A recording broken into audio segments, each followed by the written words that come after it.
Bonjour, bonsoir, bienvenue dans une nouvelle vidéo consacrée aux dragons et aux crânes de cristal. Tellement d'amour, merci de nous rejoindre dans ces vidéos. Bienvenue les tout nouveaux abonnés qui me rejoignent ici sur cette chaîne pour parler de spiritualité, d'amour, de dragons, de bien-être, de soins, de crânes cristal, cristalline, la conscience d'amour cristalline. Tellement d'amour, merci. Aujourd'hui dans cet épisode, nous allons vous parler des crânes de cristal et des dragons. Nous avons déjà déposé sur cette chaîne un épisode consacré aux crânes de cristal et aux dragons, car ils œuvrent ensemble et l'un ne va pas sans l'autre. Je ne détiens pas la vérité, ici je pose simplement mes croyances et chacun dans son monde a ses croyances et je vous salue tous. Namasté, je précise cela, car ce n'est pas la vérité, c'est juste ma vérité. Alors les dragons, pour les tout nouveaux, ont eu beaucoup de mauvaises croyances. Dès le départ, nous avons été élevés avec des croyances. Nous avons montré dans la telle vision, dis-moi une vision, que les dragons étaient méchants et dans tous les contes de fake, les contes Disney, nous avons montré que les dragons, il fallait le terrasser, le planter et le tuer. Enfin, c'était définis comme des créatures démoniaques et malfaisantes. Or que vous savez dire très bien que ce monde est polarisé dans une polarité où tout est inversé. Les dragons sont très gentils et ce sont des créatures d'amour qui œuvrent avec les anges, avec les archanges et avec les licornes et tout le monde angélique, les chérubins, les séraphins, tous les anges. Et ces anges,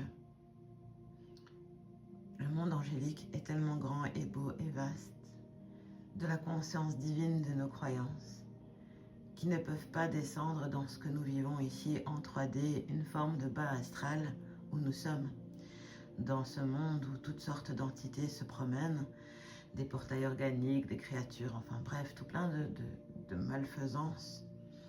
Les anges et les archanges, tout ce monde angélique ne descend pas. Ils envoient pour nous sur les lignes de lait les dragons par l'intermédiaire de la conscience cristalline. La conscience cristalline incarnée en crâne de cristal. Les cristaux, les crânes de cristal, sont des vortex pour la conscience dragonique et les dragons à passer en eux, à transmettre en eux, à transfuser l'amour et la conscience divine qui les anime de la conscience angélique. J'espère que vous comprenez, les amis, avec les mots simples d'enfants que nous sommes et que j'utilise pour expliquer tellement d'amour. Les dragons se trouvent dans une zone dragonique, dans un plan dragonique, au-dessus du plan astral supérieur, au-dessus du plan astral inférieur, et descendent jusqu'à nous. Ces dimensions recèlent de réalités que le plan terrestre et elle aussi peuplée de plusieurs types d'habitants, comme je viens d'expliquer, puissent arriver.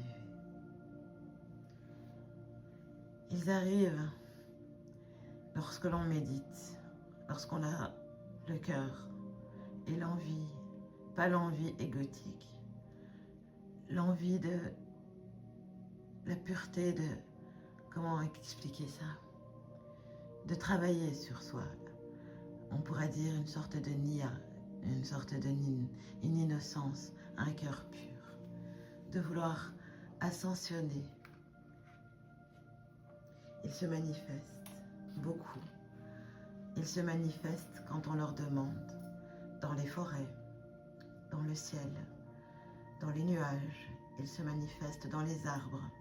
Ils se manifestent dans la mer, dans les rivières, dans tout ce qui est la nature.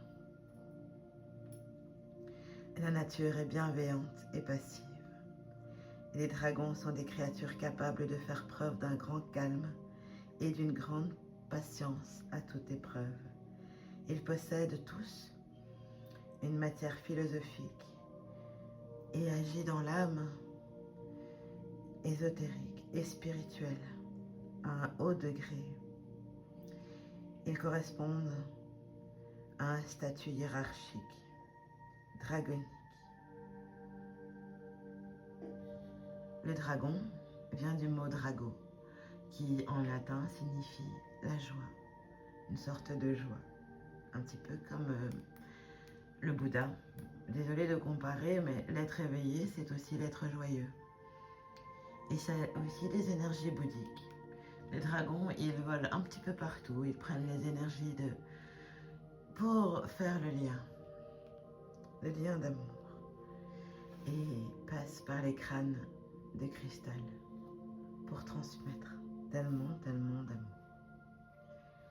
Il existe donc, comme je le disais dans un épisode que j'ai laissé sur cette chaîne, plusieurs sortes de dragons.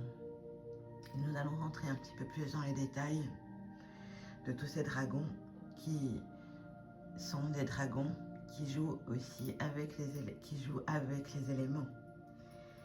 L'univers, comme l'univers, contient et produit l'action des éléments.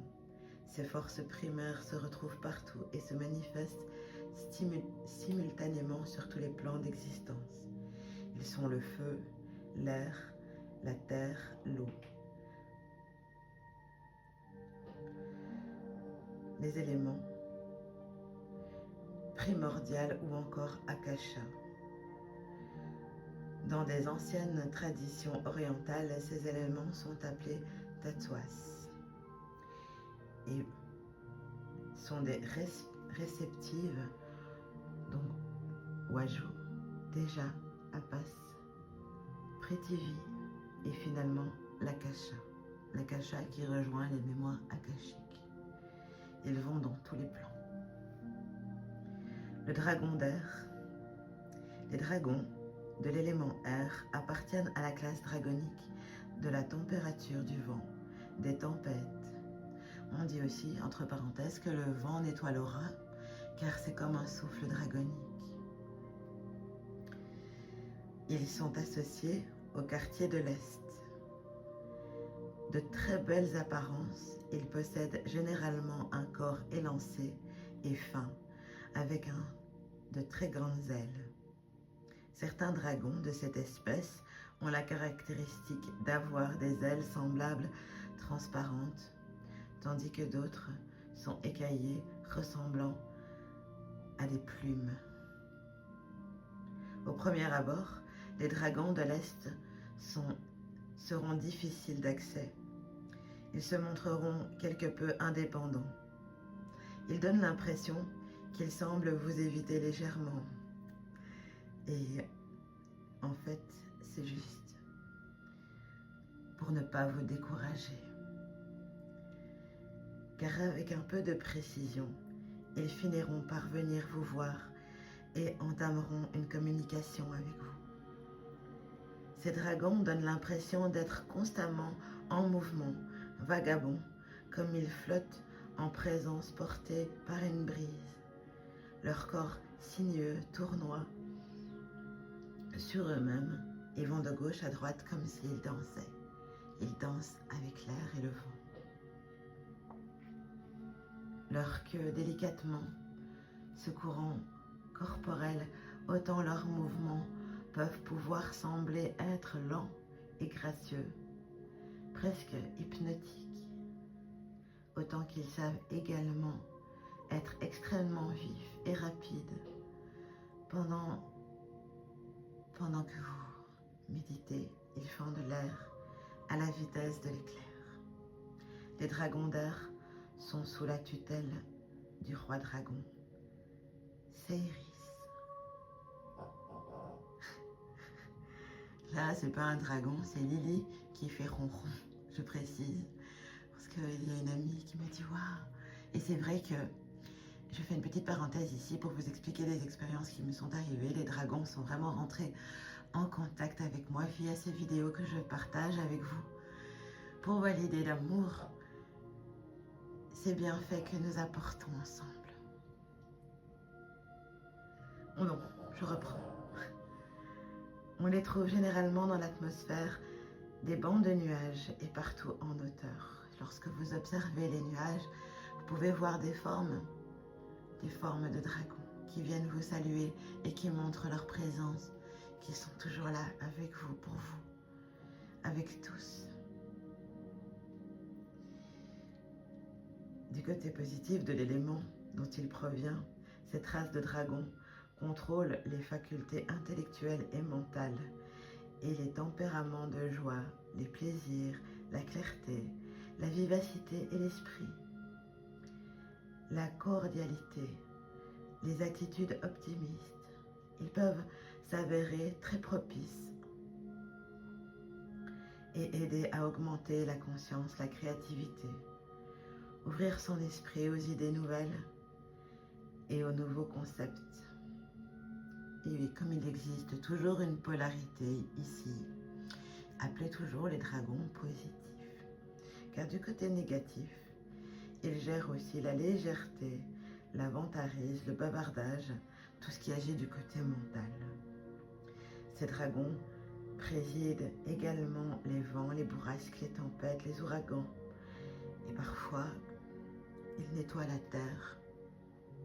Et oui, avec des grosses bourrasques, des grosses tempêtes. Ils nettoient tout ce qui a besoin d'être nettoyé. C'est un côté négatif pour un bien, pour une renaissance. Voilà pour la présentation des dragons d'air. Les dragons de feu. Les dragons de feu appartiennent à la classe dragonique magnétique des brasiers des volcans. Ils sont associés au quartier sud. Les dragons de feu, ces derniers ont un corps plutôt trapu, plutôt rouge, orange, agit vraiment dans la racine. Ce sont des dragons qui ressemblent à un certain égard aussi à des salamandres. Éléments igné. Les dragons magnétiques sont pour la plupart nature très imprévisible. Ils donnent à maintes occasions l'impression d'être des dragons très sévères et éprouvent des difficultés dans les débuts de carrière. La première fois, ils arrivent à travailler au cours de leur rayonnement de force ardu. Appuyez le dragon de feu pour brûler toutes les énergies qui ne nous appartiennent pas. Inspirez le dragon de feu et expirez comme une fumée noire de vous. Et cette fumée noire contient tout ce qu'il y a de mal en vous. Ces dragons, éléments sont régis par le roi Fafnir, celui qui règne sur les dragons de feu et des volcans. On les retrouve généralement là où il y a des incendies, tout près des breuses de feu. Et dernièrement, c'est vrai qu'il y a eu des gros incendies. Et ça fait très mal de voir tout ça. Mais les dragons, et comme je vous l'ai dit, pour les dragons, tous les dragons, il y a des dragons positifs et des dragons négatifs. Et ce qui est négatif est toujours pour un bien. Il y a aussi la faute des actions humaines et dont les dragons ne peuvent pas y répondre. Ici, dans le cas des gros incendies, ce n'est pas le résultat dragonique. C'est le résultat d'un super tutu. C'est un mot que j'ai trouvé pour décrire, pour pas dire d'insulte. Mais c'est vraiment quelqu'un d'inconscient qui aurait mis le feu dans cette forêt. Donc c'est le résultat de quelqu'un qui n'a pas toute sa tête. Et ça, pour ça, malheureusement, les dragons ne peuvent pas agir. Et oui, les dragons de feu et leur côté positif dont ils proviennent contrôlent la force, la puissance, le courage, l'activité, le mouvement, l'enthousiasme, la résolution et la détermination. Ils seront d'être précieuses pour développer efficacement toutes les qualités qui peuvent être développer et balayer drastiquement les flammes et le chemin, ouvrir le chemin du côté positif. Les dragons d'eau sont reliés et appartiennent à la classe de la mer, au monde aquatique. Ils sont associés au quartier ouest, d'une gracieuse et d'une belle apparence, comme tous les dragons. Petits ou grands, selon leur lieu, ils habitent sous la mer, sous les océans, sous les cascades, sous les ruisseaux, dans les fleuves. Et vous pouvez appeler le dragon d'eau lorsque vous buvez de l'eau, le dragon positif d'eau lorsque vous faites votre douche, lorsque vous utilisez l'eau. Remerciez la conscience de l'eau et appelez la conscience du dragon d'eau qui purifie cette eau. Les dragons d'eau sont calmes, posés. De leur regard émane une forte aura de béatitude, de sagesse, de patience, de compassion, comme s'ils pouvaient demeurer dans un état passif. Ils aiment beaucoup la compagnie des crânes de cristal et la compagnie des anges de l'eau, et votre compagnie avant tout.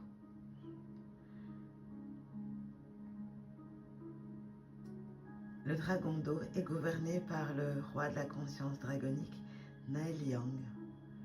Il protège et il règne sur les lieux aquatiques.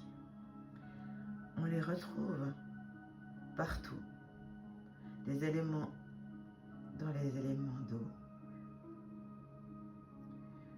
Ils amènent et ils maîtrisent avec modestie la valeur, la sobriété, l'amour, la compassion, la tranquillité, le calme, le pardon et la délicatesse.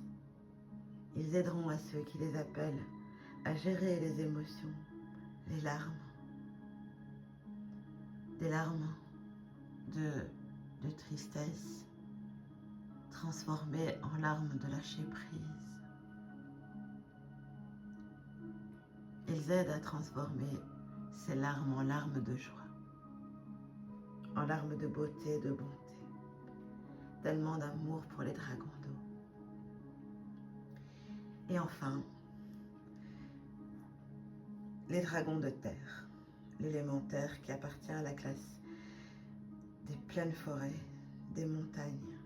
Ils sont associés au quartier nord. Leur apparence se rapproche en tout point de vue à celle des hommes occidentaux. Ils possèdent un corps imposant, lourd, 4 pattes, avec des cornes, et de différentes tailles, longs, courts. Les dragons de terre sont l'une des races qui demeurent le plus près de nous, des êtres humains, car ils ouvrent les chemins des lignes de lait, car ils sont intensément reliés à la nature. Ils sont des dragons avec un œil très vigilant, respectueux de leur environnement. Ce sont des dragons qui se rapprochent et qui tentent de communiquer avec nous en premier, avant de diriger vers les autres consciences dragoniques, puisque nous sommes ici ancrés dans la terre, dans la densité, c'est eux qui viennent en premier. Les dragons de terre.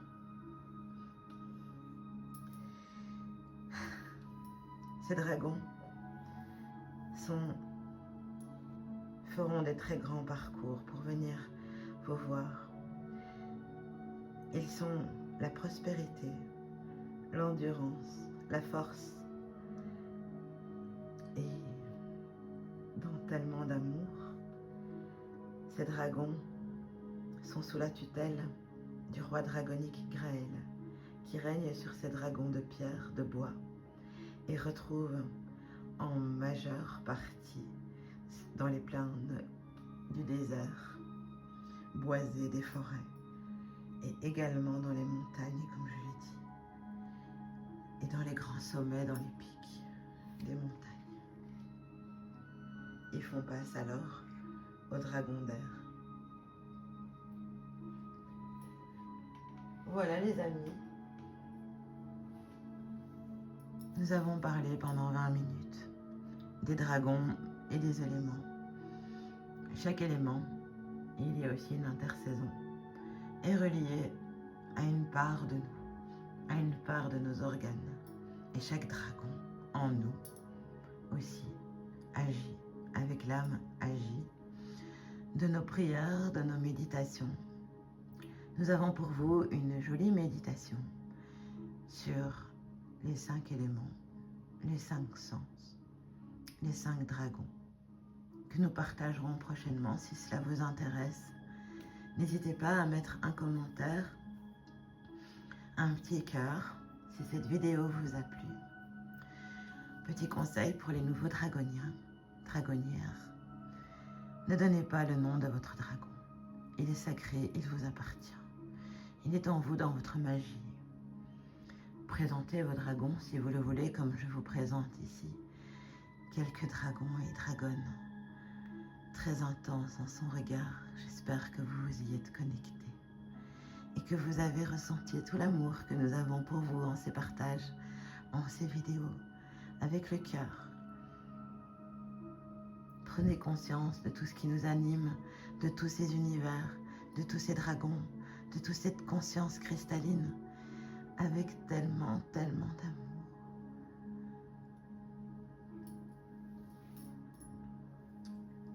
Je vous salue tous et je vous aime tous. Plein d'amour et de gratitude à tous. Merci de nous avoir suivis. Si cette vidéo vous a plu, n'hésitez pas de la partager, de la commenter, vos expériences avec vos dragons.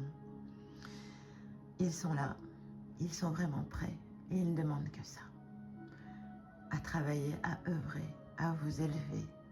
Et peut-être, s'ils vous élèvent avec la conscience de votre libre arbitre, et peut-être, je dis, parfois les choses n'arrivent pas comme on le souhaite.